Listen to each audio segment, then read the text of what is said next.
Sinong kausap mo? Si Jeda ba? Bakit? Aakusahan mo na naman ba akong nambababae? Ang kitid talaga niyang utak mo.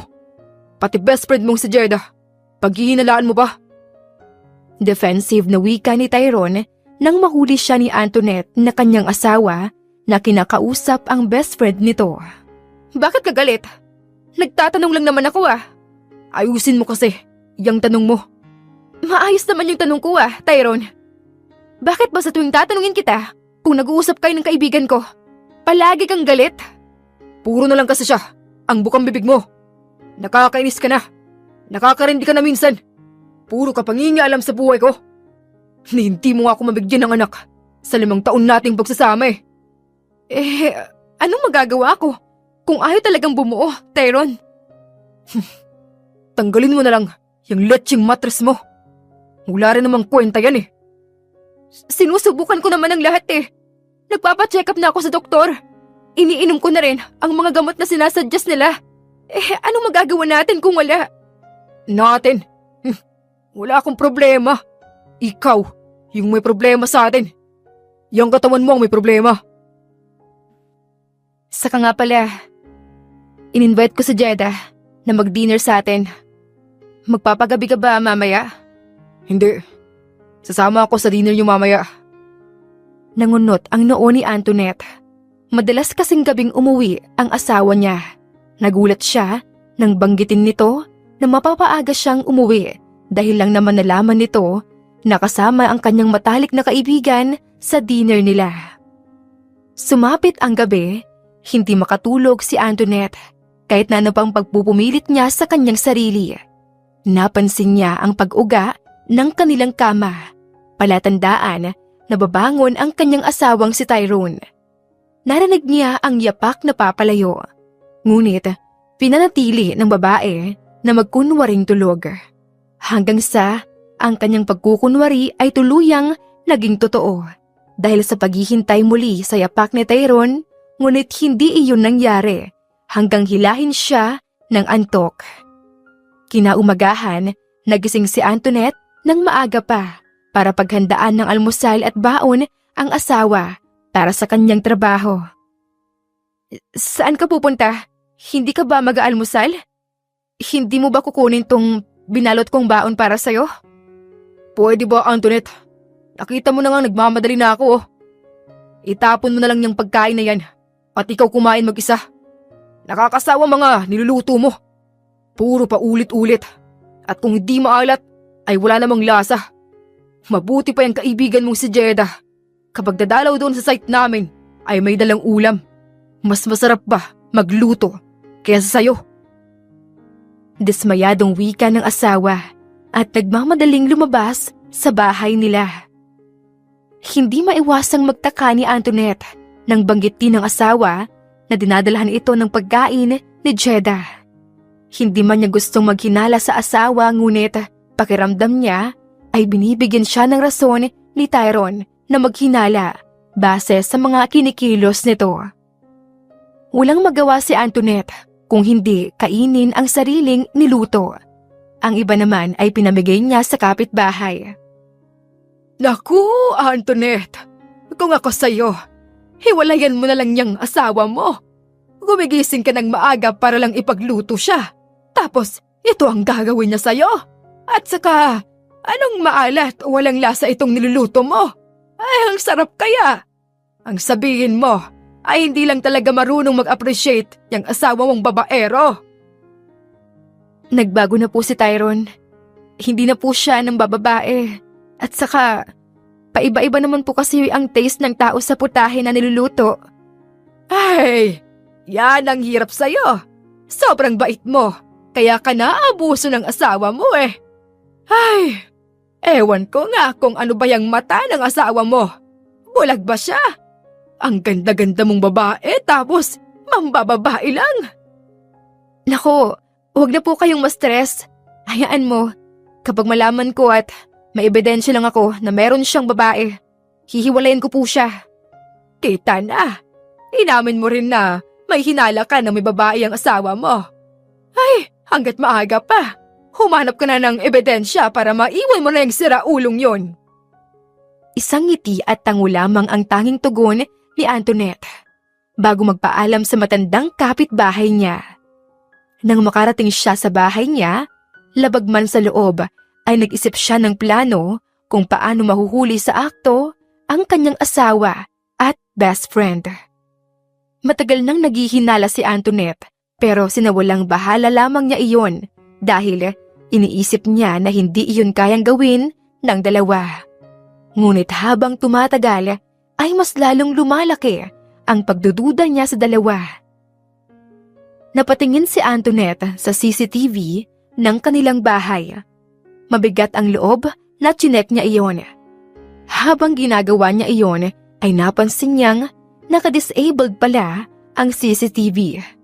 Halos tawanan niya ang kanyang sarili nang maisip na ang matalino niyang asawa ang may gawa nito para lang hindi sila mahuli sa akto. Sa huli, embes na ayusin iyon ni Antoinette, hinayaan na lamang niya na nasa ganoong kalagayan ang CCTV at baka malaman ni Tyrone ang kanyang pakay. Kinagabihan, nakahanda na ang mesa para sa kanilang dinner. Maya-maya pa ay narinig na ni Antoinette ang pag-doorbell ng pinto. Kaagad siyang lumapit doon at pinagbuksan ang kanyang kaibigan. Napatingin siya sa suot ni Jeda na kulay puti ang dress at hapit na hapit ito sa katawan niya. Antoinette! Best friend! Salamat sa pag-invite sa akin rito ha! Wika ni Jeda sabay yakap sa kanya nang makapasok sila sa loob ng kusina. Matagal nang magkaibigan ang dalawa since high school, kaya minsan kapag iisipin iyon ni Antoinette, may parte sa kanya na parang ayaw niyang maniwala na may namumuong relasyon sa pagitan ng kanyang best friend at asawa. Napaaga ka ng dating ah. Siyempre naman, namiss kita eh. Hindi pa ba dumating si Tyrone? Nasa trabaho pa ba siya? Gusto mo bang tawagan ko siya para pauwiin dito? Aha? Tatawagan siya? I mean, ang ibig kong sabihin kasi, ay pwede bang tawagan mo na siya para makauwi na siya rito? Para naman, makapagkwentuhan tayong tatlo. Pilit na tawa ni Jeda. Bakas naman ng nerbyo sa boses ng babae na mas lalong nagpapahinala kay Antoinette. Nawala lamang ang tensyon sa pagitan nila nang biglang may nag-doorbell ng pinto. Nakangiting nagpaalam si Antoinette sa kaibigan at binuksan ang pinto. Bumungad naman ang kanyang asawa na si Tyrone. Napaaga ka ng uwi ah. Napaaga kasing natapos ang trabaho. Sagot ng kanyang asawa sabay iwas ng tingin sa kanya. Na hindi man lang ito humalik sa kanya katulad ng nakagawian nila dati at dumiretso na sa dining area si Tyrone. Walang magawa si Antoinette kung hindi sumunod na sa likuran ng asawa. Pagkarating sa dining area, bungad na bungad agad ang malapad na ngiti ni Jeda nang makita ang lalaki. Oh, you look beautiful in your dress, Jeda. Puri ni Tyrone sa kaibigan ng asawa. Naikagat ni Antoinette ang kanyang ibabang labi, sabay sulyap sa kanyang simpleng suot. Biglang dumaan ang pait sa kanyang sistema at pinigilan ang pagbadya ng luha. Kukuha lang ako ng wine para sa atin. Paalam ni Antoinette sa dalawa. Ngunit, tila parang hindi siya narinig dahil abala ang kanyang asawa at kaibigan sa pagkikipagkwentuhan sa bawat isa. Mabigat ang mga hakbang ng babae patungo sa kusina.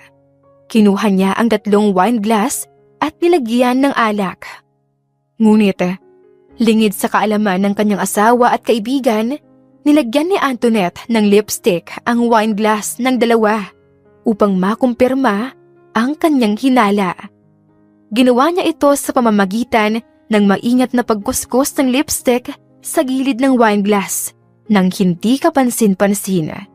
Sa sandaling mahawakan ito ni Tyrone at mag-iwan ng marka sa damit ng kabit, malinaw ang ibig sabihin. May ginagawang kalaswaan ang dalawa. Nang bumalik si Antoinette sa dining area, nilapag niya ang wine glass sa mesa. Pakiramdam niya ay para siyang multo sa loob ng bahay dahil hindi man lang siya pinapansin ng dalawa. Banyo muna ako. Balik ka agad ha, Bes? Oo nga, bumalik ka kaagad. Kitang-kita ni Antoinette ang kakaibang tinginan ng kanyang kaibigan at asawa. Mabigat man sa loob ay nagtungo si Antoinette sa banyo. Sinadya niyang magtagal sa banyo bago huminga ng malalim at bumalik na sa dining area nila. Habang naglalakad patungo sa direksyon ng dalawa, huling-huli ng babae ang pagkakataranta ng dalawa nang makita siya. Ngunit kahit na ganoon, hindi pa rin gumawa ng bayolenteng reaksyon si Antoinette. Nanatiling normal ang kanyang ekspresyon. Ngunit kaagad lamang nandilim ang kanyang mga mata nang makita ang lipstick sa bandang pangupo ng dress ni Jeda. Inilipat ni Antoinette ang kanyang paningin sa kamay ng asawa at hindi nakatakas sa kanyang paningin ang lipstick sa kamay ni Tyrone na hindi man lang napansin ng lalaki dahil abala sa kanilang kalaswaan ng kanyang kabit. Mga walang hiya kayo! Nagkagalaiting wika ni Antoinette nang hindi na makayanan ang lahat. Mabilis niyang pinagsusuntok ang dibdib ni Tyrone. Ano ba ginagawa mo? Nakakaya kay Jeda. Wala ka talagang konsiderasyon na may bisita tayo dito sa bahay at kaibigan mo pa. Nagmamaang-maangan ka pa. May relasyon kayo ng babae na yan. Antoinette, my friend, anong pinagsasabi mo? Huminahon ka. At isa ka pa. Anong may papaliwanag niyo sa lipstick na nasa pang-upo mo? Ano? Nasagi lang ng dress mo yung baso? Kaya nagkaganyan ka? At talagang naka-disabled pa ang CCTV, Tyrone ha? Para ano? Para hindi ko mahuli yung mga kalaswaan yung dalawa ng kabit mo? Mahal, magpapaliwanag ako. Magpapaliwanag? Ang kapal naman ng pagmumukha nyo. Lumayas kayo ngayon sa harapan ko. Ngayon din. Bago pa ako magpatawag ng pulis at kasuhan kayo ng adultery. Ang kapal ng pagmumukha nyo. Dito pa talaga kayo sa bahay ko gumagawa ng kalaswaan? Fine. Matagal na ako nagtitimpi sa'yo. Kaya okay. Aalis kami ngayon ni Jeda. Mas maganda at mas sexy si Jeda kaysa sa'yo. Kaya niya pa akong paligayahin sa kama. Hindi tulad mo na palaging lulong na nga sa trabaho. Hindi pa ako mabigyan ng anak kahit isa man lang. Lumayo si Tyrone at hinawakan ang kamay ni Jeda. Parang libu-libong karayom ang tumusok sa puso ni Antoinette nang masaksihan iyon. Hindi na niya kailangan pang kaladkarin ang dalawa dahil kusa na ang mga iyon na lumabas ng bahay niya. May halong pagmamalaki at pagmamayabang pa ang mga ito. Nang makaalis ang dalawa, pakiramdam ni Antoinette ay isa siyang napakawalang kwentang asawa. Sinisisi niya lahat sa kanyang sarili kung bakit siya nagpakasal kay Tyrone. Kung gayon, nakabataan pa lang nila ay may ugaling playboy na talaga ito. Makalipas pa ang 3 buwan, nabalitaan ni Antoinette na nagsasama na ang dalawa. Pakiramdam ng babae ay para siyang binagsakan ng langit. Umapaw ang galit at pait sa kanyang sistema hanggang sa napilitan siyang kasuhan ang asawa at kabit niya. Subalit sa huli ay itinigil na lamang niya iyon at mas piniling patawarin ang dalawa. Nahanap ni Antoinette ang sarili sa bar. Hindi niya alam kung bakit dito siya dinala ng kanyang mga paa. Ipinagpasalamat na lamang niya iyon dahil baka kung sakali ay mawawala ang lahat ng mga problema na iniisip niya. Nakaupo siya sa counter habang nakatuon ang lahat ng atensyon sa alak na hawak-hawak niya. Pero nagulat siya nang biglang lumitaw si Jeda sa kanyang harapan. Walang hiya pa itong ngumiti sa kanya nang makita ang miserable niyang muka. I wonder kung bakit ka pinalitan ng asawa mo. It's because Laos ka na! Ni hindi mo kayang akitin ang asawa mo. O ni kahit sinong lalaki. Jeda, hindi ako pumunta rito para makipag-away. Wala akong balak na agawin ng asawa ko. Halata namang uhaw na uhaw ka ron eh. At saka, halatang sabik na sabik kang sumalo nang pinaglumaan ko na. Kitang-kita ni Antoinette ang pagkuyom ng kamao ng dati niyang kaibigan. Talaga? O baka, nagsawa na sa'yo yon. You can't even one-night stand with voice. Laos ka na. Walang magkakagusto sa'yo. What if I can? Pero sorry, hindi ako tulad mo na mahilig kumapit sa lalaking may asawa. Kung kaya mo, sige nga, maghamon ka rito. Hamunin mo sila. I bet hindi mo kaya. Niwala ngang kakari-karisma, yang katawan mo. Kaya nagsawa ang asawa mo sa'yo. Ipinakita ni Antoinette kay Jeda na hindi siya apektado sa sinasabi nito. Kahit na ang totoo ay pakiramdam niya ay parang hinihiwa ang puso niya sa bawat salitang binibitawan ng kanyang kaibigan. Lingid naman sa kaalaman ng dalawang babae. Si Dave na isang kilalang sikat na bilyonaryo ay narinig ang usapan nila. Tumaas ang kilay ng lalaki. Sinadya niyang tumayo at ibangga ang braso ni Antoinette para makuha ng dalawang babae ang atensyon nito. Nagtama ang paningin ni Dave at Antoinette. Sandaling nagtagal ang titigan nila. Nanlaki ang mata ni Jeda nang makilala ang lalaki. Magsasalita pa sana siya nang biglang nagsalita si Antoinette. Gusto mo bang sumama sa akin? Wala sa sariling ani ni Antoinette. Sinubukan niyang tatagan ang kanyang loob para ipamuka sa kabit ng asawa na kayang-kaya niya pang mangbingwit ng lalaki. Napalunok si Antoinette sa kaba na baka harap-harapan siyang i-reject ni Dave. Isang ngisi ang ginawad sa kanya ng lalaki bago unti-unting tumango sa alok niya. Sino bang makatatanggi sa alok ng magandang babaeng katulad mo? You'll come with me, then? Why not? Simpleng sagot ni Dave na para bang nasa business meeting lamang siya. May asawa na siya. Not anymore. Diba, kabit ka ng asawa ko? Kaya ako nakipaghiwalay sa kanya? Napaatras ang dila ni Jeda nang sumingit si Antoinette sa kanyang sinabi na hindi niya na natapos pa. Hinawakan ni Dave ang kamay ng babae para igiya palabas si Antoinette. Nang makalabas, isang marahas na buga ng hangin ang pinakawalan ng babae. Ba't di mo kinasuhan ng asawa mo at ang babae niya? I'm sorry. Hindi ko maiwasang marinig ang usapan niyo. Pati ang paghahamon ng one-night stand, narinig mo rin ba? Iya. Kung ganon, hindi ka totoong interesado sa akin? Ibig sabihin, nagpanggap ka lang ba para tulungan ako mula sa kahihiyan? Pait ang bumalot sa boses ni Antoinette. Unti-unting nawala ang lahat ng confident niya kanina at bumaba ang tingin sa sarili. It's not like that. Oh, gusto kitang tulungan. Hindi dahil sa makaahon ka sa iya sa pamamagitan ng pagyaya sa'yo ng one-night stand, but because I want you to realize your worth. Kung siya nadaan niya sa akin ang lahat, don't make yourself be like her. Kasi hindi ikaw siya. You look like a decent woman. At hindi ang pag-aaya ng one-night stand ang magiging solusyon sa problema mo.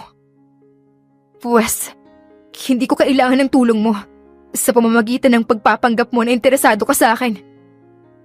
I'm interested to you. Hindi kita lalapitan kung di ako interesado.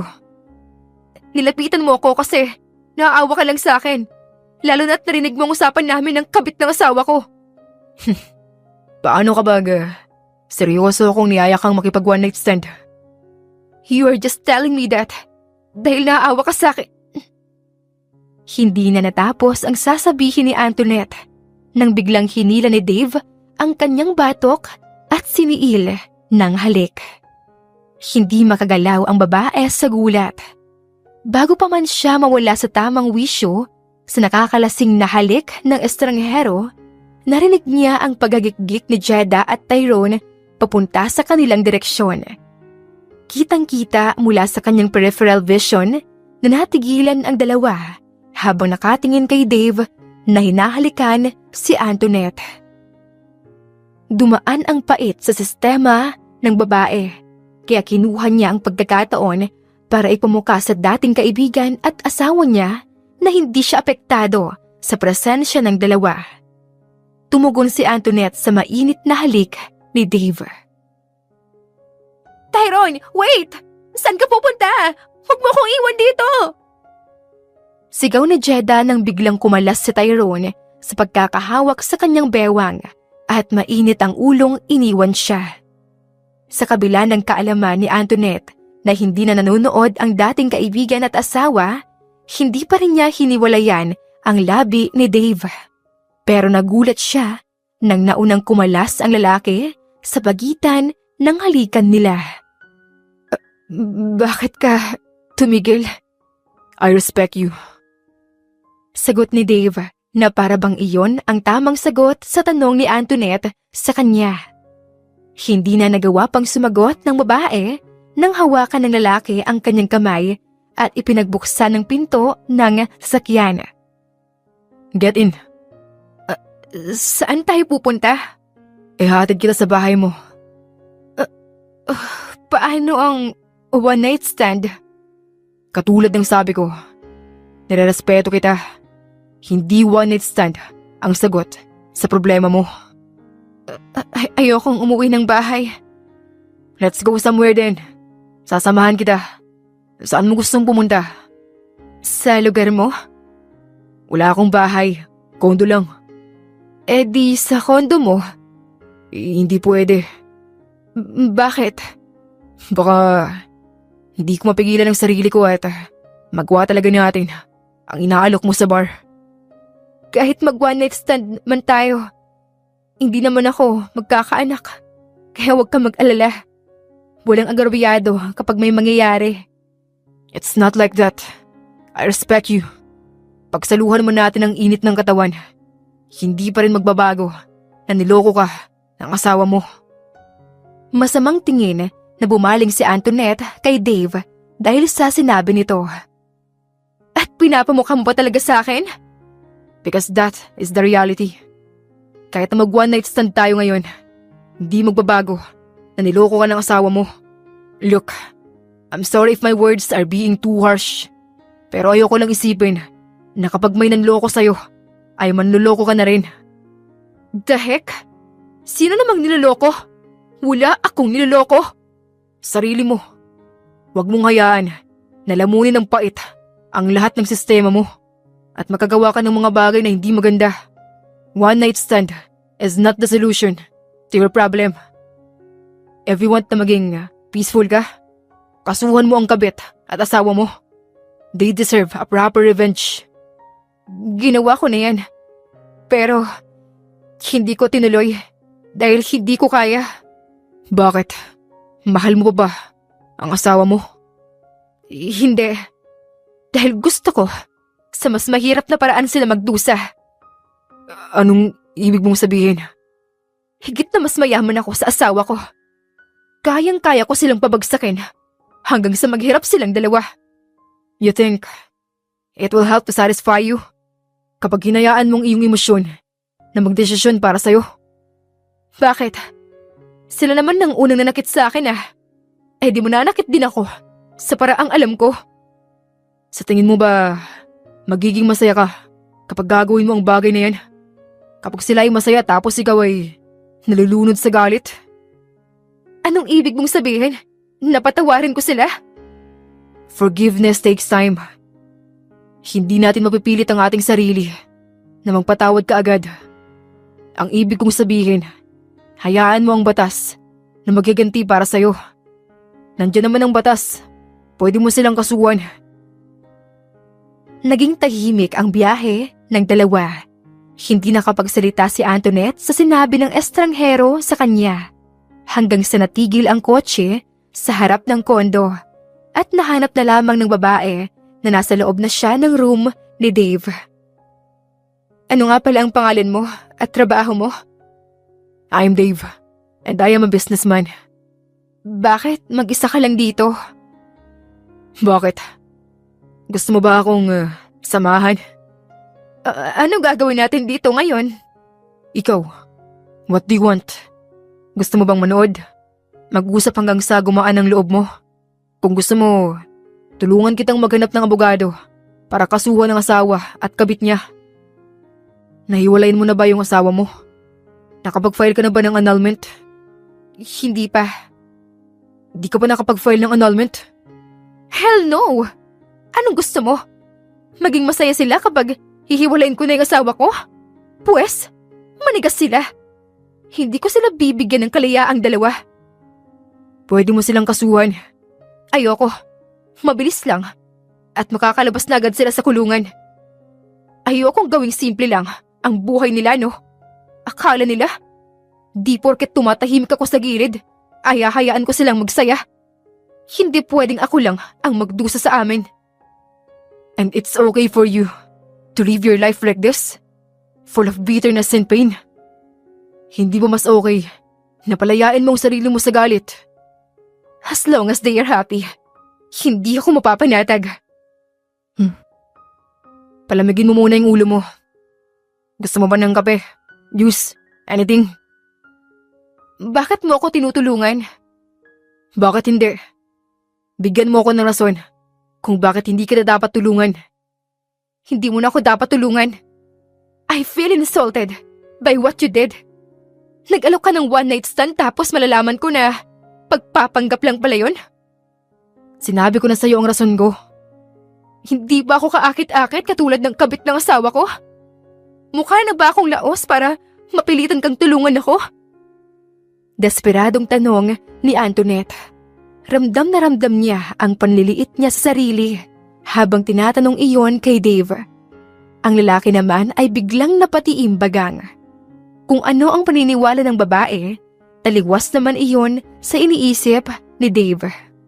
Interesado siya rito, pero hindi sa paraang i-take advantage niya para mag-one night stand kay Antoinette. Unang pagtama pa lang ng kanilang paningin, alam na ni Dave na may kakaiba siyang nararamdaman para sa babae. Bukod sa awa, alam niyang may masigit pa roon. I'm attracted to you. Pero hindi ko gagawin ng bagay na gusto mong gawin ko. Alam kong masakit sa'yo mga pangyayari. Hindi ko man alam. Hindi ko man nasaksihan. But I feel your pain. Hindi init ng katawan ang kailangan mo. Hindi simpleng one night stand lang. Kailangan mo ng taong magpaparamdam sa'yo na wala kang kulang. At alam mo ba kung sino yon? Kung sino ang makakapagbigay sa'yo nun? Ang sarili mo. Sarili mo lang ang makakapagpaalala ng halaga mo. Hindi na malaya ni Antoinette at pinupunasan na ang walang tigil na pagdaloy ng mga luha niya. Nauwi sa higbi ang lahat ng nararamdaman ni Antoinette. Mabilis siyang hinigit ni Dave para ibaon ang muka ng babae sa kanyang dibdib. Sa pagkakataong iyon, mas lumakas pa ang pag-iyak ni Antoinette. Hindi alintana na hindi pa sila tuluyang magkakilala ng lalaki na kanyang inalok na mag-one night stand sila. Ang inaakalang one night stand na mangyayari ay nauwi sa pag-alo sa kanya at pagpapaalala sa kanya ng kanyang halaga. Iyon ang huling pagkikita nila ni Dave. Makalipas ang ilang buwan na nagdaan. Natulog siya sa bahay ng lalaki, ngunit kinaumagahan ay alala siyang nagpaalam na umuwi rito. Ngayon, sinusubukan ni Antoinette na iahon ang kanyang sarili.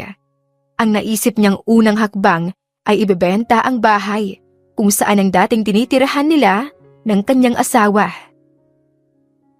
Kasalukuyang nakatayo si Antoinette sa harap ng kanilang bahay. Naghihintay sa buyer na inalok ng kanyang kapitbahay na matanda. Habang naghihintay at nakatayo, nahagip naman ng paningin niya ang pamilyar na sasakyan palapit sa kanyang direksyon. Hindi maunawaan ni Antoinette kung bakit biglang bumilis ang tibok ng puso niya dahil doon. Halos pigilan niya ang kanyang paghinga nang kuminto ang kotse sa kanyang harapan. Napalunok siya nang lumabas ang lalaki roon at tumambad sa kanya si Dave na may malaking ngisi sa labi. Ni hindi man lang nagulat sa pagkikita nilang dalawa ni Antoinette. Ito pala ang bahay na binibenta mo? Oo, ikaw pala ang buyer nito? Ako nga. Bakit? Hindi mo ba inaasahan? Do you think you can escape from me? Anong ibig mong sabihin? Tinakasan mo ako. Hindi kaya. Nag-iwan ako ng notes bago umalis. Hindi na ako nakapagpaalam dahil tulog ka. Hindi mo ba ako papapasukin sa bahay mo? Gusto kong i-check ang loob. Sige, pasok ka. Nangangatog ang tuhod ni Antoinette at naunang naglakad.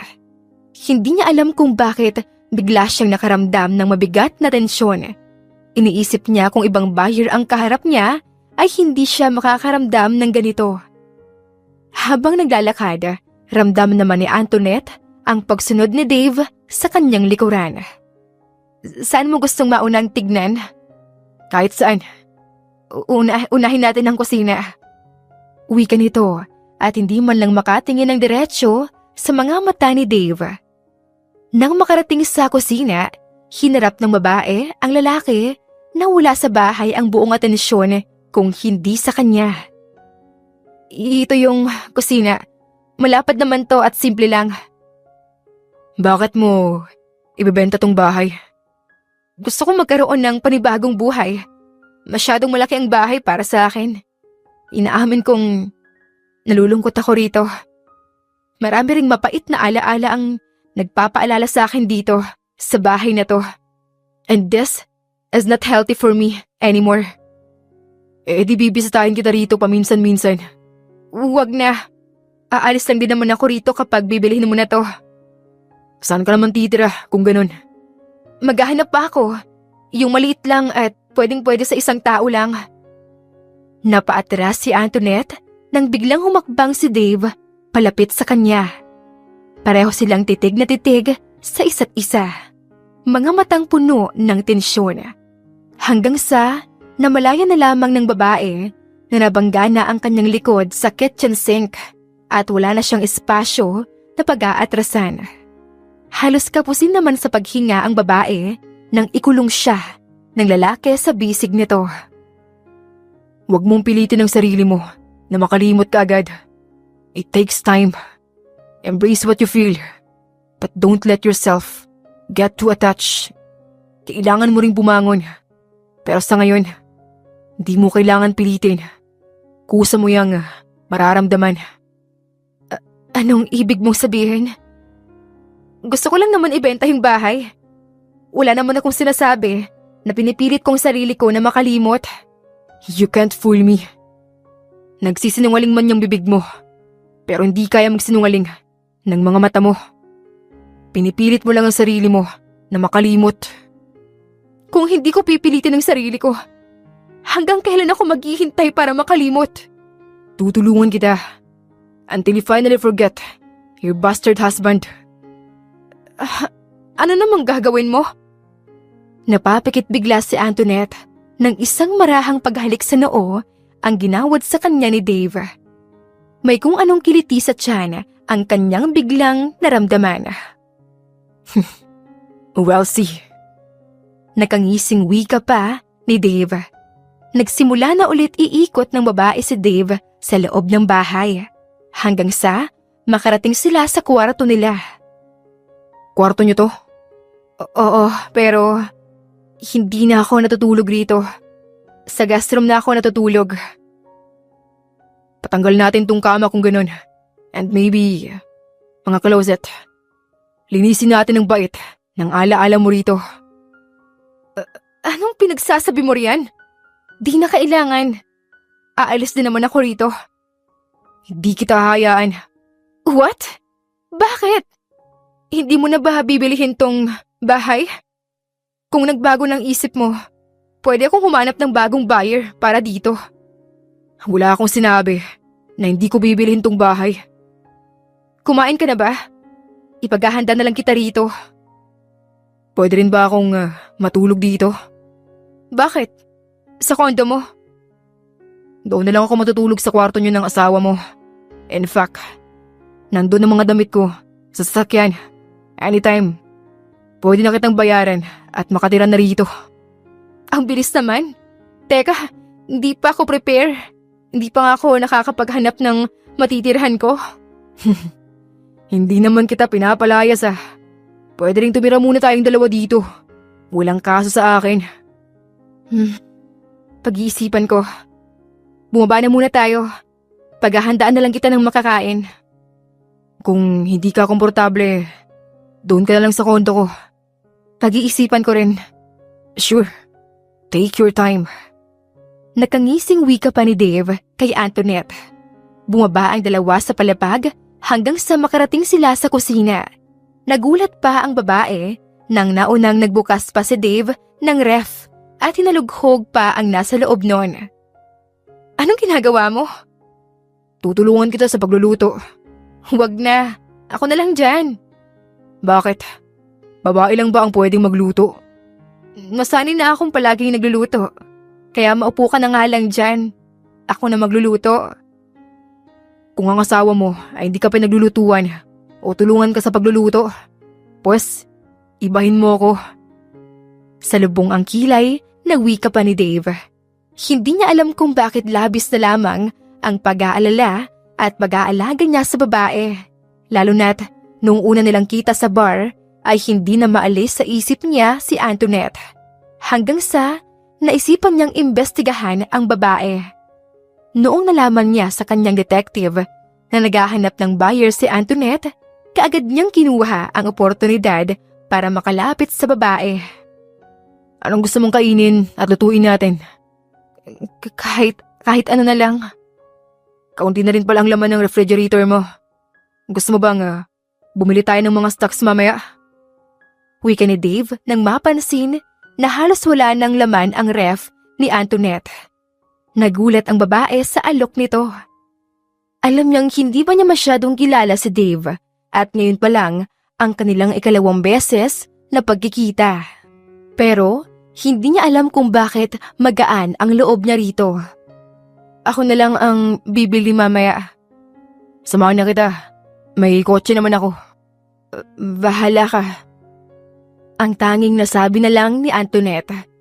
Inilabas ni Dave ang mga ingredients na pwedeng ilagay sa iluluto niya. Nagumpisa na silang magluto.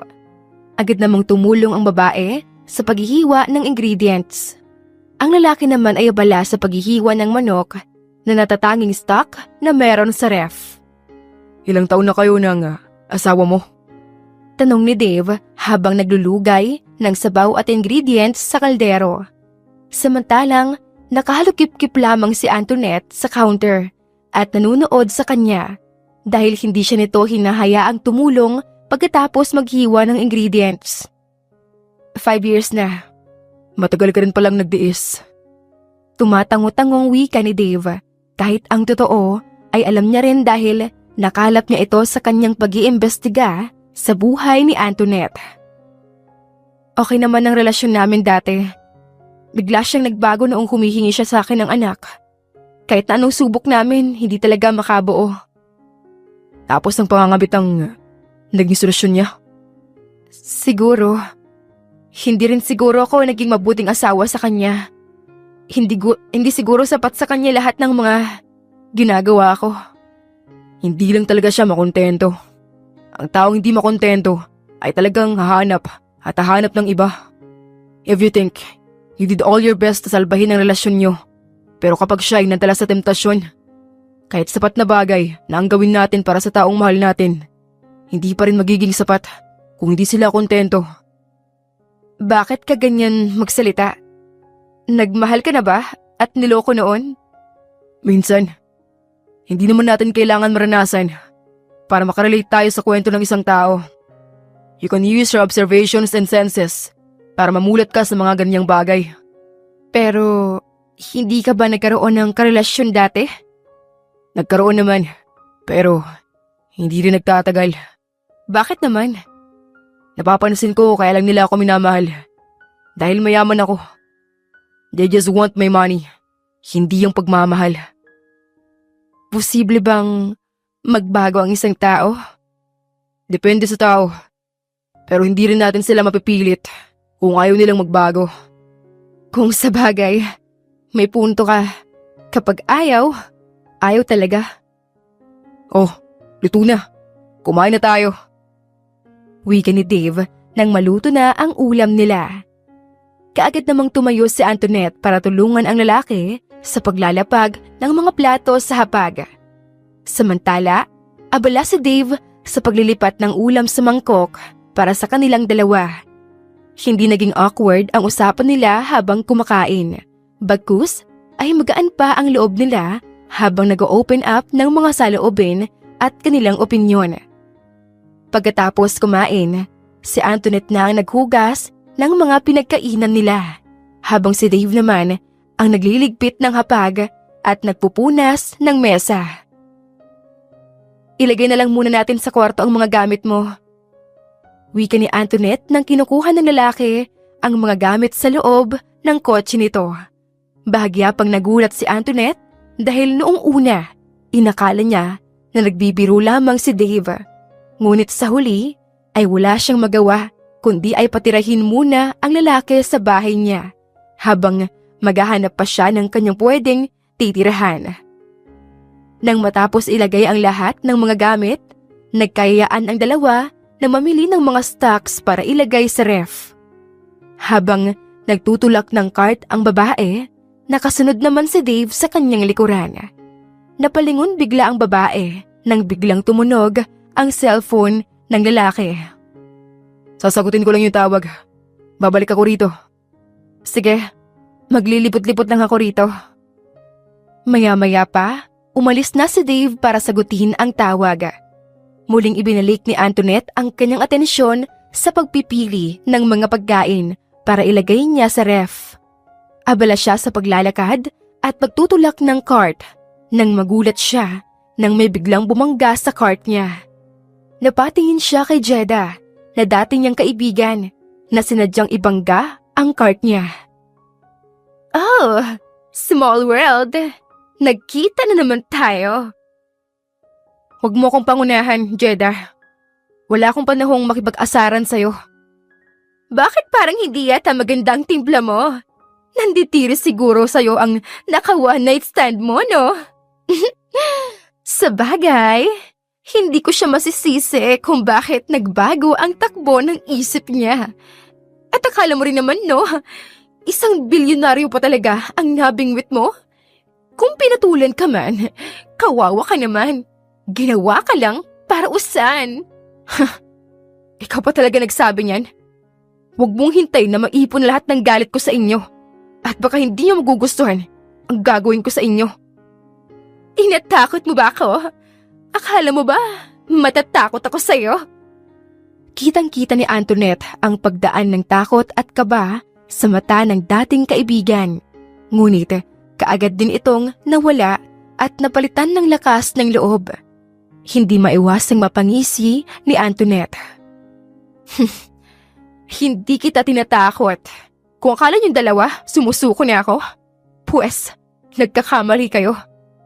Sisiguraduhin ko na luluhod kayo at hahalik sa pa ako kapag ako na ang mga asar sa inyo ng asawa ko. Ex-husband, dating asawa. Antoinette, kasal man kayo sa papel, pero ako ang tinuturing niyang asawa ngayon dahil wala kang kwentang asawa. Kahiya-hiya ka. Nagdaan man ang pait sa sistema ni Antoinette sa sinabi ni Jeda, ngunit hindi niya hinayaang ipakita rito na nasasaktan siya, lalo na nang matanaw niya si Tyrone na palapit kay Jeda. Harap-harapang hinalikan ni Tyrone ang labi ni Jeda. Parang natuod naman bigla si Antoinette sa kanyang kinatatayuan, sa kanyang nasaksihan. Pero Parehong napasinghap ang dalawang manloloko nang maramdaman ni Antoinette ang isang kamay na biglang pumulupot sa bewang niya. Napabaling ang tingin niya kay Dave. Hindi pa man niya tuluyang naproseso ang lahat, ngunit nagulat siya nang bigla siyang halikan sa pisngi ng binata. May problema ba rito? Tanong ni Dave, sabay baling sa dating kaibigan at asawa ni Antoinette. Bakas ang gulat nila nang makita ang sikat na bilyonaryo. Si Antoinette lang yata ang hindi aware sa katauhan ni Dave dahil hindi naman siya active sa mga ganoong bagay. Sir Dave, andito po pala kayo. Bahagyang nagulat si Antoinette sa inasta ng asawa, lalo na nang mapansin nito ang pagkautal at pamumutla ni Tyrone. Maging si Jeda ay natulala lamang habang nakatingin sa bilyonaryo na businessman. Ako nga po pala si Tyrone. Kilala ka po namin. Iniidolo ka po namin itong asawa kong si Jeda. Nanikip ang dibdib ni Antoinette sa narinig. Ngunit napalitan iyon ng kakaibang kiliti sa katawan nang maramdaman niya ang bahagyang pagpisil ni Dave sa kanyang baywang. Thank you, and nice to meet you. Sa nga pala, aalis na kami ng girlfriend kong si Antoinette. Napasinghap ang dating kaibigan ng babae at ang kanyang asawa. Maging si Antoinette ay ganoon din ang reaksyon dahil sa gulat. Hindi pa man tuluyang na proseso ng dalawa ang narinig, hinatak na ni Dave si Antoinette. Ipinagsaklob ng lalaki ang kamay nila ng babae at siya na mismo ang nagtulak ng cart. Bakit mo ginawa yun? Galit ka? Pasensya na. Nasabi ko lang yun dahil sa narinig kong pang-iinsulto ng lalaki na asawa niya ang kabit niya. Hindi naman. Nagulat lang ako sa sinabi mo.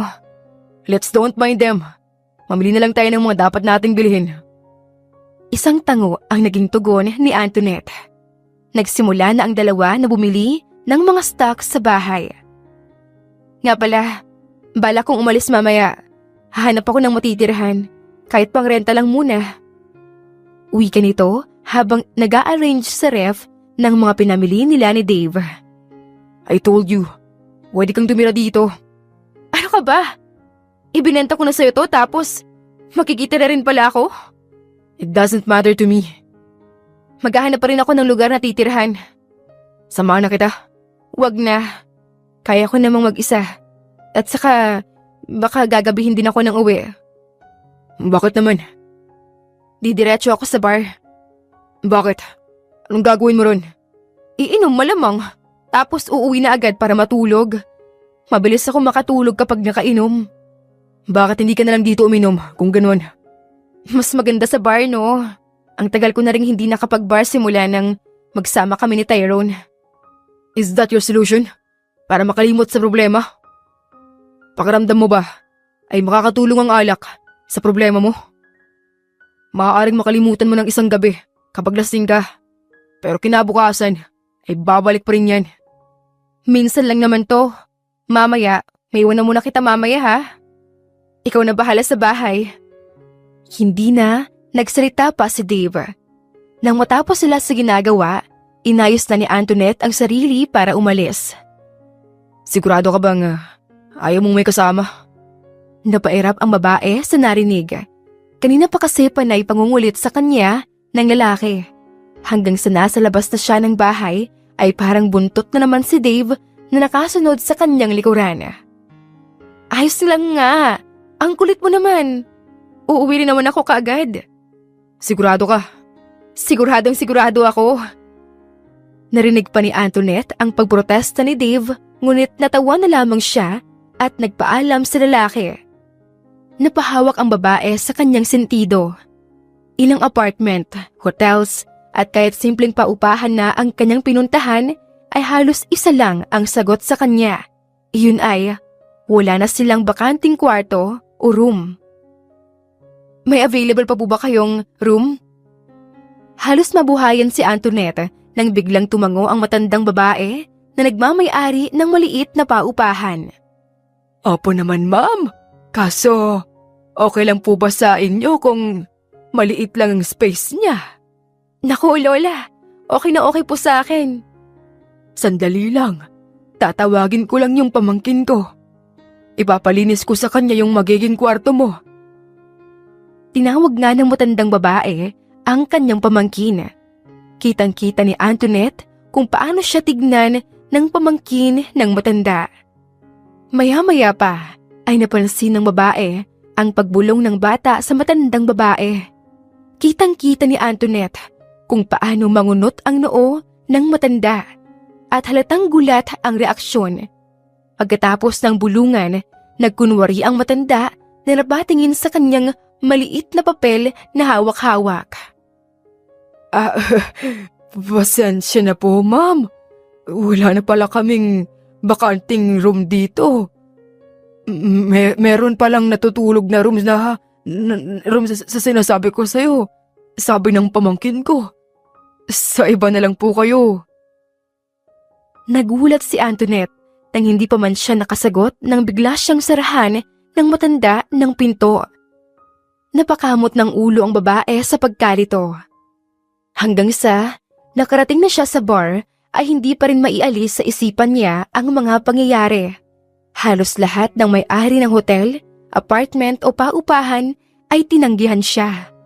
Pero higit pa roon ay halos pagtabuyan na siyang palabas. Nakakainis! Bakit parang pinagtatabuyan nila ako? Magbabayad naman ako ng maayos Inis na singhal ni Antoinette sa sarili. Halos lunurin ng babae ang sarili sa alak. Hanggang sa hindi niya namalayan na umabot na pala siya ng 3 oras sa loob ng bar, mag-isa at walang kakilala. Maraming mga estranghero ang niyayaya siyang isayaw. Kaagad naman niya itong pinaunlakan. Abala si Antoinette sa pagsasayaw sa gitna ng dance floor. Hindi alintana ang magaspang na kamay ng estranghero na nakahawak sa bewang niya. Ramdam na ramdam niya ang matinding pagkahilo. Alam rin niyang lango na siya sa alak. Banyo muna ako. Paalam ni Antoinette sa estranghero. Akmang aalis na sana siya, ngunit nagulat siya nang bigla siyang hawakan ng estranghero sa kamay para pigilan ito. Samahan na kita. Mapang-akit na wika ng estranghero, ngunit hindi pa man nakakasagot si Antoinette nang may biglang humawak sa bewang niya palayo sa hindi kilalang lalaki. Napatingin siya kay Dave na may madilim na mga matang nakatitig sa estranghero. Ako na ang maghahatid sa kanya, pre. Bakit? Sino ka ba? Girlfriend ko siya. Hindi nakasagot ang estranghero at mabilis na binitawan si Antoinette. Hindi na nakapagpaalam ang babae sa estranghero nang bigla siyang buhatin ni Dave na naka-bridal style. Mabilis siya nitong ipinasok sa kotse nang makarating sa parking lot. Dahil sa sobrang sakit ng ulo at kalasingan, hindi na nagprotesta pa si Antoinette. Nang makauwi sa bahay nila, ganoon pa rin ang ginawa ni Dave. Buhat-buhat niya si Antoinette papunta sa kwarto nito. Huwag ka magsuka. Teka lang, kukuha muna ako ng palanggana. Uwi ka ni Dave, ngunit hindi siya pinakinggan ni Antoinette at napasuka pa rin ito. Halos mapamura ang lalaki nang bigla itong sumuka sa kanyang damit. Ang sakit ng ulo ko. Nahihilo ako. Damn, you're drunk. Sandali lang. Kukuha lang ako ng palanggana. Huwag kang alis dyan Naiintindihan mo ba ako? Paano kapag aalis ako, ha? Hahabulin mo ba ako? Babalikan mo ba ako kapag aalis ka? Oo, iiwan mo rin ako katulad nila. Wala sa sariling wika ni Antoinette. Nakaramdam bigla si Dave ng kirot sa kanyang puso. Of course, babalikan kita. Hindi kita iiwan. Talaga? Yeah. Kaya dito ka lang muna. Kukuha lang ako ng palanggana para sa'yo. Nasusuka ka pa rin ba? Napapikit na napailing na lang si Antoinette. Mabilis nagtungo si Dave sa kusina. Hindi alintana na halos magkakatalisod na siya sa hagdanan sa kanyang pagmamadali dahil nag-aalala na baka mapano ang babae roon. Nang makabalik si Dave sa kwarto, hawak-hawak na niya ang palanggana na may lamang tubig at bimpo. Mabilis siyang lumapit kay Antoinette nang madatnan itong umiiyak. Bakit? Anong nangyari sa'yo? Okay ka lang ba? Bakit? Ang bilis lang akong iwan ng lahat. Ano bang nagawa ko sa kanila? Wala kang mali, okay? Kung wala akong mali, bakit ako iniiwan? May mga tao talaga na hindi makontento. Kung may mali ka, bakit hindi kita iniwan ngayon dito? Diba? Para sa akin, sapat ka na. You don't need to be better than anyone else. Because for me, you are better enough. Bakit ka nandito pa sa akin? Anong kailangan mo? Bakit mo ba ako palaging tinutulungan? Gusto kita, Antoinette. But I know, this is not the right time to pursue you. Ayokong dumagdag sa problema mo. Alam ko marami ka pang pinagdaraanan. Gusto kong maghilo muna ang mga sugat sa nakaraan mo bago mo hayaan na muling tumibok ang puso mo at muling magmahal. Because I believe that love can wait and heal. Let me heal your wounds first before I'm going to pursue you. Pag-amin ni Dave, kinuha niya ang pagkakataong ito upang masabi ang kanyang totoong saloobin. Pero hindi niya alam kung maaalala pa ba ito ng babae kinabukasan. Nang makita ni Dave na mahimbing nang natutulog ang babae, ay inayos niya ang buhok na nakaharang sa mukha nito. Inayos niya rin si Antoinette mula sa pagkakahiga nito sa kama. Pagkatapos ay pinunasan niya ito ng bimpo. Nang matapos, nakapagdesisyon siyang magbihis na dahil sa suka ni Antoinette na dumikit sa kanyang damit. Muli niyang naisipang silipin ang babae sa kwarto nito. Mabilis siyang lumapit dito at kinumutan ang babae.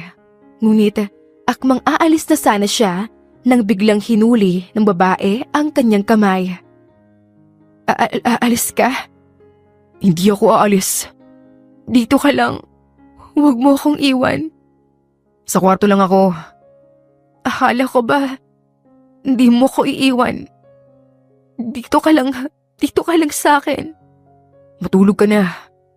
Babantayan kita rito. Tumabi ka sa akin.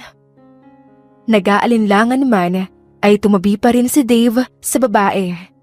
Nang makahiga, kinuha ni Antoinette ang braso nito at doon humiga. Abala naman ang lalaki sa paghahagod ng buhok nito para mas lalo itong mahila ng antok. Maya-maya pa, nang marinig niya ang mahinang paghilik ni Antoinette, sinilip niya ang mukha nito. Dahan-dahan niyang inalis ang braso niya at bumangon. Bago tuluyang lumabas ng kwarto ni Antoinette, marahan niyang hinalikan ang noo ng babae. Kinaumagahan, nagising si Antoinette na ramdam ang bigat sa kanyang ulo dahil sa kalasingan. Hindi man niya maalala ang lahat ng pangyayari kagabi, ngunit may parte pa rin na may naaalala siya. Iyon ay ang pagsuka niya sa damit ni Dave at ang pag-aalaga nito sa kanya.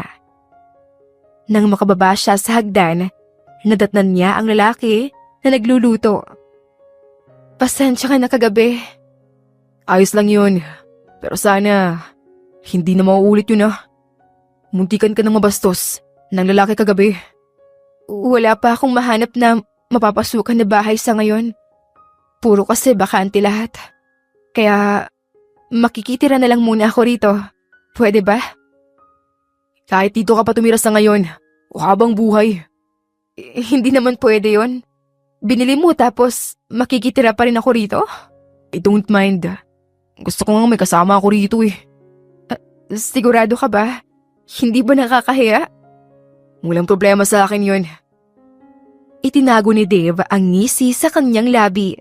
Dahil ang totoo niyan, kaya walang tumatanggap kay Antoinette kasi ibinablacklist niya ang dalaga sa lahat ng lugar kung saan posible niyang tirahan o rentahan. Maging ang mga house and lot na binebenta na bibilhin na sana ni Antoinette ay inunahan niya ng bilhin. Umabot ng 6 na buwan ang pagsasama ng dalawa sa iisang bahay. At sa buwang lumipas, hindi maipagkakaila ng dalawa na unti-unti na silang nahuhulog sa isa't isa. Ngunit takot ang mas nahihigit na nararamdaman ni Antoinette. Habang sa isip-isip naman ni Dave ay handa siyang maghintay hanggang sa maging handa na ulit ang babae. Teka, ano to? Bakit mo tinatakpan ang mata ko? Natatawang tanong ni Antoinette habang inaalalayan siya ni Dave paakyat sa hagdan. Galing siyang trabaho. Pagkarating sa loob ay tinakpan agad ng lalaki ang kanyang mga mata. It's a surprise. Teka lang, malapit na tayo. Ikaw ha, baka pinagloloko mo ko, Dave. Lagot ka talaga sa akin. Seryoso ako. Seryoso to. Ito na tatanggalin ko na. Dahan-dahang tinanggal ni Dave ang kamay sa mga mata ni Antoinette. Napaawang ang labi nito nang bumungad sa kanya ang kwarto nila ng dating asawa na wala ng laman. Bakit ganito? Nasaan ang mga kama? Ang closet? Yung bedside table? Gusto mong makalimot, di ba? Oo. Pero bakit ganito? Tinanggal ko lahat-lahat ng gamit dahil papalitan ng bago. Ibig sabihin, kapag bagong kagamitan ay panibagong alaala ang bubuuin. Siyempre gusto kong kasama mo ako. Napasinghap si Antoinette nang biglang yumakap si Dave sa kanyang likuran. Itinukod ng lalaki ang kanyang baba sa balikat ng babae. Paano ang mga kama? Paparating na ang mga pinadeliver ko ng mga kagamitan. Baguhin natin lahat. Anong gusto mong gawin natin sa mga lumang kagamitan? Ipamigay na lang natin? O di kaya iibenta? Sayang naman tong itatapon. Kung gusto mo ay ganun, di gagawin natin. Sa ngayon, tulungan mo akong gumawa ng panibagong alaala. Paano naman?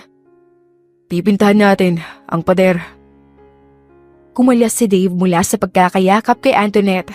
Kinuha niya ang nakahandang pintura na kulay asul na siyang paboritong kulay ng babae.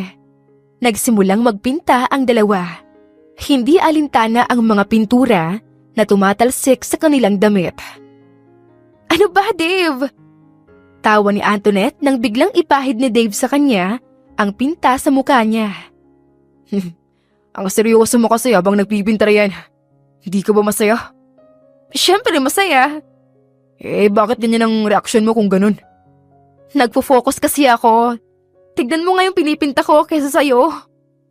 Napatingin si Dave sa kanyang pinipintahang parte na hindi man lang pantay-pantay at hindi pa magandang tignan.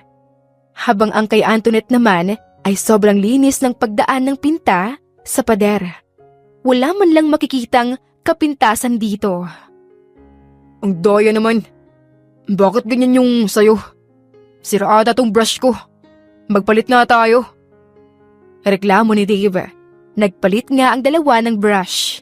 Ngunit ganoon pa rin ang kinalabasan. Ayoko na nga. May bias yata tong pader at brush. Ang sabihin mo, wala ka talagang katalent-talent sa art. At siguro, hindi pantay ang kamay mo kaya ganyan. Sandali lang. May kukunin lang ako. Balik agad ako. Hoy, teka. Ang daya mo. Tinatakasan mo ba ako? Saan ka pupunta? Sigaw ni Antoinette. Ngunit, nagtuloy-tuloy lang sa paglabas si Dave na parang walang naririnig. Makalipas ang ilang minuto, bumalik ang lalaki na may dalang cardboard. Nagulat pa ang babae nang biglang ilagay ni Dave ang kamay niya sa pinta. Anong ginagawa mo? Gawin nating picture frame to. Lagyan mo rin ng kamay ng pinta. Tapos, sabay nating ilapat dito sa cardboard. Ginawa ni Antoinette ang sinabi nito. Matapos lagyan ng babae ng pinta ang kanyang kamay, sabay ang dalawa na nilapat ang kamay sa cardboard. Pareho silang napangiti nang makita ang kinalabasan noon.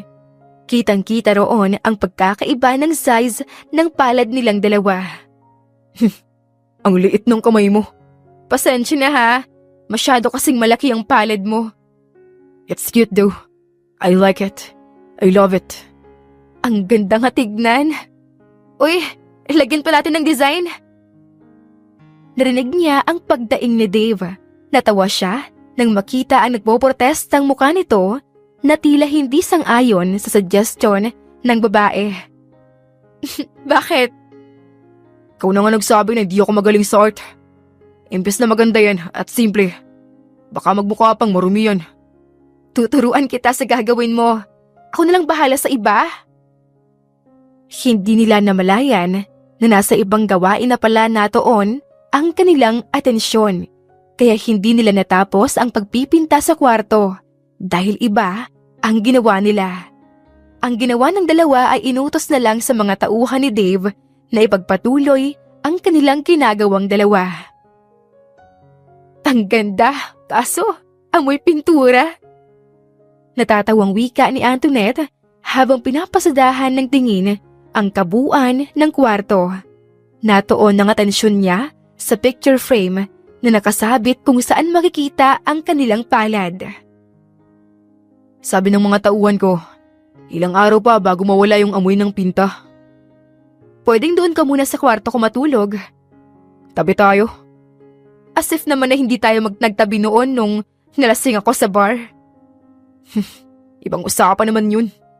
Hindi ko hayang mangyari yan ngayon. Ginawa ko lang yun dahil lasing ka. Ayaw mo akong katabi, Dave? Hindi sa ganun. Ayaw ko lang isipin mo na baka nagtitake advantage ako sa sitwasyon natin. Talaga lang ha? Seryoso ako. Bakit? Hindi mo ba naisip na tinitake advantage mo ako noong hinarang mo lahat ng lugar na titirhan ko sana? Paano mo alam? Nako, Dave. Hindi ako pinanganak kahapon, no? Sa umpisa, talagang nagtataka ako. Pero habang tumatagal, nagduda na ako. Nakailang subok na ako tapos doon ko napagtanto na ikaw pala talaga ang may pakana ng lahat, no? Kahit hindi mo aminin sa akin ngayon, alam ko na ikaw talaga ang punot dulo kung bakit hindi ako tinatanggap at nakakahanap ng bahay na matitirahan o kahit makarenta man lang. Palibhasa, bilyonaryo ka kasi. Hindi ka ba nagagalit? Tatawa ba ako ngayon kung galit ako? Dito ka na lang kasi. Bakit? Bakit gusto mo akong makasama, Dave? We can't stay like this forever. Kasi hindi natin maiiwasan na baka isang araw may darating na sa buhay mong babae. Siyempre, ititira mo siya rito. Nakatira na siya ngayon dito. Nagkatinginan ang dalawa dahil sa sinabi niya. Ramdam na ramdam ang tensyon sa kanilang pagitan. Sa gitna ng tahimik na silid, taliwas naman iyon kung gaano kalakas ang pagtibok ng kanilang puso. Huwag kang nagbibiro ng ganyan.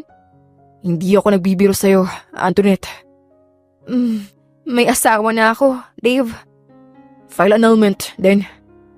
Kung di mo pa kaya kong maghintay kung kailan ka pa magiging handa. Alam kong mahirap bitawan ang 5 taong relasyon kaysa sa ilang buwan mo lang nakilala. Pero gusto kong magpakatotoo sa'yo ngayon. Mahal kita, Antoinette. Alam kong masyadong mabilis. Pero habang tumatagal, mas lalong lumalalim lahat ng mga nararamdaman ko sa'yo. Pero hindi kita pipilitin na mahalin mo ako pabalik. Katulad ng sabi ko, gusto ko lang magpakatotoo sa nararamdaman ko. Handa ako maghintay sa'yo hanggang sa handa ka na. Paano kapag matagalan? Hihintayin pa rin kita. Kahit kailan pa yan. Kahit umabot pa ng taon. Inaamin ko na may nararamdaman na rin ako sa'yo. Pero hindi ako sigurado kung hahayaan ko ba ulit na magmahal sa isang lalaki. Sana maintindihan mo. Hindi pa ako handa.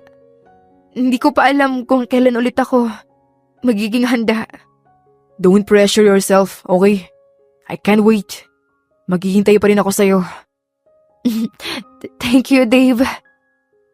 Katulad ng sabi ng lalaki, naghintay siya. Nag-file ng annulment si Antoinette sa asawa. Paano kapag hindi ko pipirmahan yung papeles mong yan? Bakit? May lakas loob ka na bang gawin na yan? Dahil nakakita ka ng mas mayaman sa akin at bilyonaryo pa?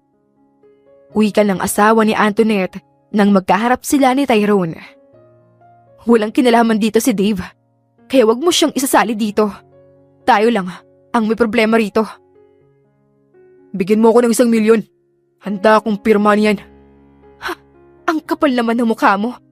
Ikaw pa ang may lakas ng loob na magsabi niyan? Binibigyan na nga kita ng pabor para sa inyo ng kabit mong si Jeda. Walang problema kay Jeda ito. Kahit hindi kami magpakasal, okay lang sa amin yon. Mas mahalaga sa amin ang pera. Kaya pagbibigyan lang kita kapag may dala ka ng 1 milyon para sa amin.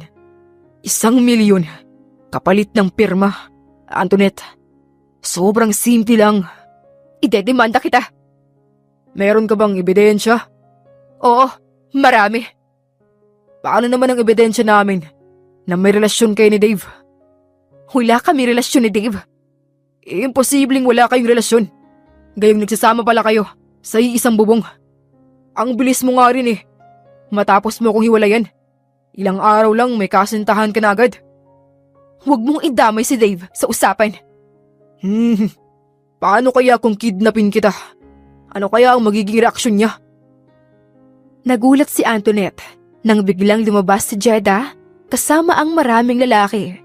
Hinarangan nila ang pintuan para hindi makadaan doon si Antoinette. Anong ibig sabihin nito? Hindi na nakasagot pa si Tyrone nang biglang mawasak ang pinto at hindi na naituloy ang plano. Lumuwa roon si Dave na madilim ang mga tingin kina Jeda at Tyrone. Akmang susugod sana ang mga tauhan ng 2 manloloko, ngunit hindi na nila nagawa iyon nang magsilabasan ang maraming tauhan ni Dave. Napaatras ang lahat nang pumasok si Dave. Lumambot lamang ang tingin nito nang matuon ang kanyang titig kay Antoinette. Ikaw pala. Puno ng takot na wika ni Tyrone. Nadabo ang tingin ni Dave sa papeles na nasa harap ni Tyrone. Hinawakan ng lalaki ang kamay ni Antoinette at bagyang pinisili ito. Pirmahan mo na, yung annulment. Mariing utos ni Dave. Nanginginig na pinulot ni Tyrone ang ballpen at mabilis na pinirmahan ang annulment paper. Pagkatapos, kinuha iyon ni Dave. Hindi niya mabitawan ang kamay ni Antoinette hanggang sa makalabas sila sa lugar ni Tyrone. Nang makarating sa kotse, tahimik lamang ang dalawa. Ni walang naglakas ng loob na magsalita sa kanilang dalawa. Tanging mabibigat na paghinga at lakas ng tibok ng puso lamang ang maririnig sa pagitan nila. Okay ka lang ba? Nasaktan ka ba? Anong ginawa nila sa'yo? Sunod-sunod na tanong ni Dave nang tuluyan na silang makauwi. Nangilid ang luha ni Antoinette. Nanginginig na inangat niya ang kamay niya upang abutin ang muka ng lalaki. Kinagat niya muna ang ibabang labi bago tuluyang naglakas loob na magsalita. Handa na ako, Dave. Salamat sa paghihintay. Salamat sa pagtitimpi mo sa akin. 2 taon kang naghintay. Kaya ngayon, hindi mo na kailangan hintayin pa ako. I can marry you right now. Buong-buo kong ipagkakaloob sa'yo ang pagmamahal ko. Sigurado ka ba? Hindi ako nagmamadali, Antoinette. Handa ako maghintay. Sunod-sunod na napailing si Antoinette. Hindi, Dave. Sigurado ako. Sigurado na ako sa'yo. Nagulat si Antoinette nang biglang nilabas ni Dave ang isang diamanteng singsing. Noon ko pa to tinatago. Hinintay ko lang na maging handa ka. Kaya dahil sa sinabi mo, hindi mo na kailangang bawiin pa. Dahil sinisigurado ko na hindi ka na makakawala sa akin. Marry me, Antoinette. Handa akong gawin ang lahat para sa'yo. I will be a faithful husband to you. Sunod-sunod na napatango si Antoinette. Dahan-dahang sinuot ni Dave ang singsing na ngayon ay naluluha na rin. Hindi dahil sa labis na lungkot, kung hindi dahil sa sobrang saya na nararamdaman niya ngayon. Makalipas ang ilang buwan ay kinasal na ang dalawa. Hindi man naging perpekto ang relasyon nilang dalawa, pero sinisigurado nilang matibay ang pundisyon ng pagmamahalan na meron sila. Mami, Daddy, tulungan po natin yung pulubi na yon. Kawawa naman po siya. Wika ng anak ni na Antoinette at Dave habang naglalakad sila para mamasyal. Hindi inaasahan ng babae na mabibiyaan sila ng anak na babae. Tanggap din naman ni Dave na baka hindi pwedeng magkaroon ng anak ang asawa. Pero nagulat na lang sila nang isang araw ay biglang nagkaroon ng sintomas si Antoinette na nagdadalang tao na siya. Gusto mo ba? Ibigay na lang natin tong mga pagkain na binili natin. Ibigay natin sa pulubi. Kawawa naman siya. Bibili na lang tayo ng panibagong foods, okay? Oo naman po, Mami. Ikaw talaga, manang-mana ka sa mabait mong ina. Pinisil ni Dave ang pisngi ng anak habang hinalikan naman ng matamis ang labi ng asawa. Nang makarating sila sa harapan ng pulubi, inabot ng bata ang dalang pagkain. Nang iangat ng pulubi ang kanyang tingin sa kanila, nagbadya agad ang luha nito. Kaagad na namukhaan ni Antoinette si Tyrone. Ang kanyang dating asawa na niloko siya ay ibang-iba na ngayon. Naging pulubi si Tyrone. Iniwan siya ni Jeda nang unti-unting bumagsak ang kanyang kumpanya. Napaluhod bigla si Tyrone sa harapan nila at paulit-ulit na humingi ng tawad sa kanila. Kahit na ang totoo niyan, pinatawad na nila ang lalaki.